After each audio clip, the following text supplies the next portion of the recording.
So my name's Paula. I'm a yoga teacher, and I'm half Venezuelan and half Austrian.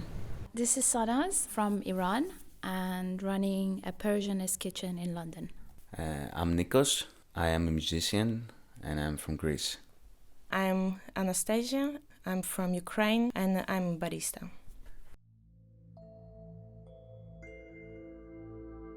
My partner is English and he's from London, and we decided that we would move back to London for a while and see if we could start up our freelance life that we wanted to begin. I came to London when I was 17. My parents wanted a better future for me. I came here to study. I thought the university was great, good vibe. I thought it was a good choice. I came to London 2 years ago. I've decided with my boyfriend that we're gonna have a better life here in London, and we felt it's gonna be a better opportunity for our son. Going back to Greece, it felt like home. It used to feel like home. It doesn't anymore. Now London feels like home.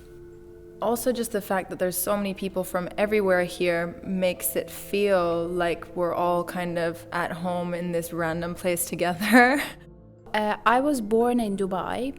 Parents are from Iran, and I lived in Dubai for 17 years. I still consider myself as a real Persian because everyone around us, in Dubai were Persians. A lot of Iranians moved to Dubai during the revolution. My perception of things are way different to the way it used to be if I was in Dubai, and that's, I think, because I've been exposed to a very open culture. Here, you can be who you want to be. You're not restricted. You can be gay here or anything, whereas in Dubai you didn't have that freedom, and in Iran you don't have that freedom.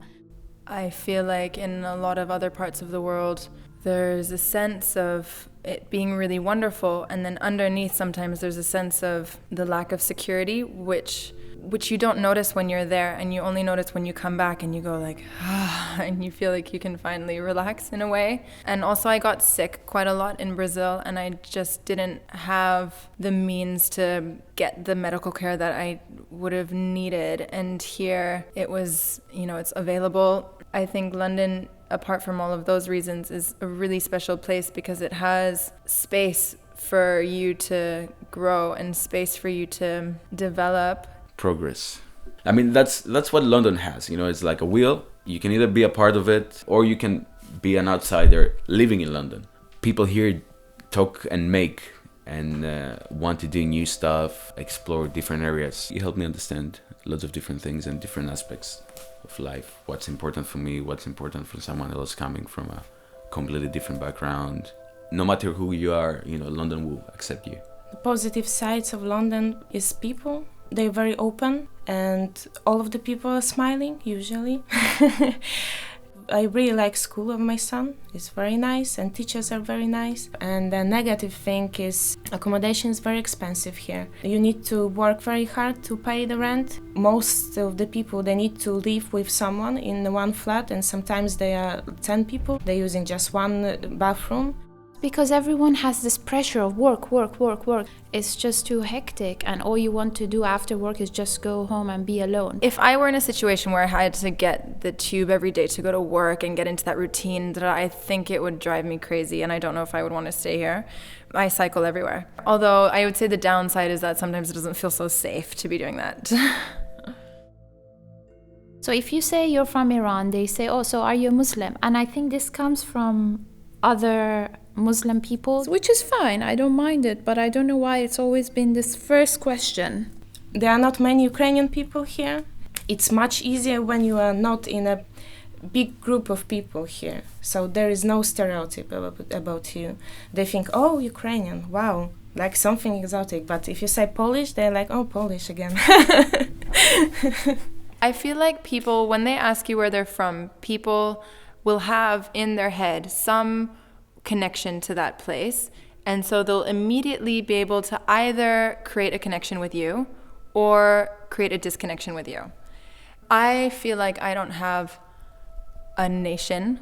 I say I'm half Venezuelan, half Austrian. I don't know those countries very well. When I was a kid, I just used to say I was American because I had the accent, and so it would lead to the least amount of questions back. People could just accept it.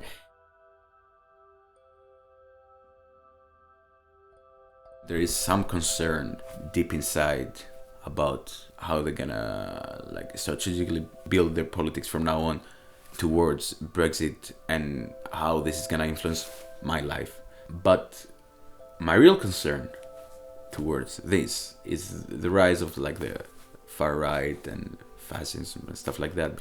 Okay, so I'm a little bit afraid of the thing that someone will ask us to move from London.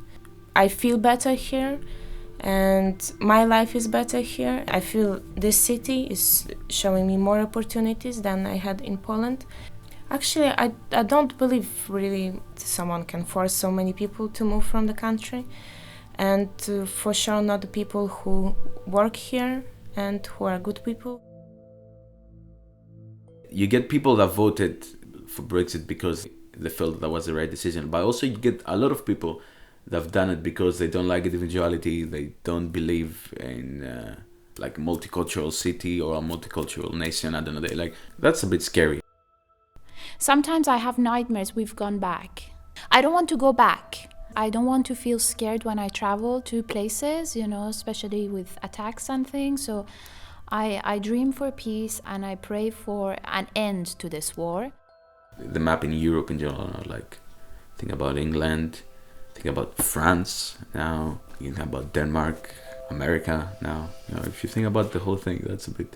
Greece, yeah, we have Nazis in the parliament. So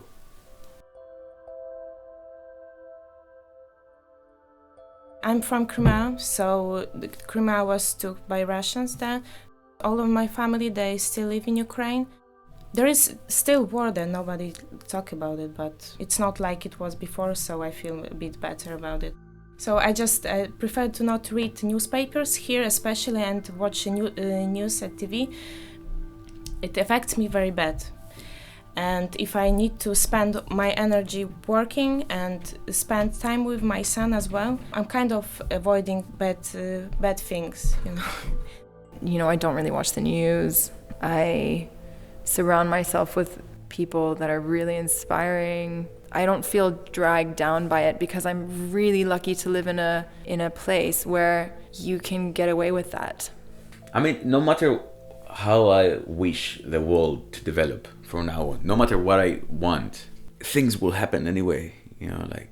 You can make a difference, but there is a lot of suffering happening all the time. I really think, people are affected by the suffering in different ways, and different people feel different bits of the world's suffering more strongly and less strongly. I might feel the suffering of like how animals are treated more, and someone else might not care at all about animals, but they're really into recycling, and everyone just needs to find that one thing that they feel the pain of and then do that work. Everyone's got a different corner to fight.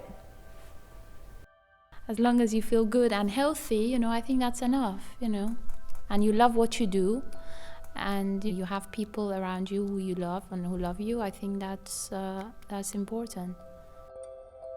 There's so many ways to climb a mountain, and there's so many different ways to live your life. I think that if we find what lights us up and then are able to make or take steps in the direction of doing that more, then I think we will, all of us, be in a better place.